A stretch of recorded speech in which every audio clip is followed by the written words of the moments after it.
Hello guys! Ito ay yung isang regalo para sa isang bata din dahil magkapatid sila. Ito yung nauna kanina.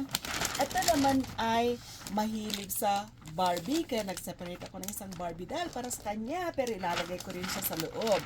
At syempre para hindi sila magkainggitan, pareho din. Ang ilalagay ko na laruan at magkapareho din sila ng chinelas or step in. Ayan, kompleto pa siya ng tag.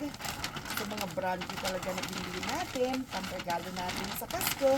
At syempre, bukod sa Barbie at saka yung laruang abot, meron pa din siyang, eto, wish ko lang na sana magkasya siya. Uy, hindi ata siya magkasya. So, siguro dapat ihiwalay ko yung Barbie doll. Try natin. So, tanggalin ko si Barbie doll. Total nakabalot naman siya. And then, ayan, nagkasya. So, ayan, kasya siya. So, nakadalawa na tayo. Yun nga lamang, ang pinagkaiba nung isa ay meron siyang separate na Barbie doll dahil mahilig daw siya sa Barbie doll. Yun lang, guys.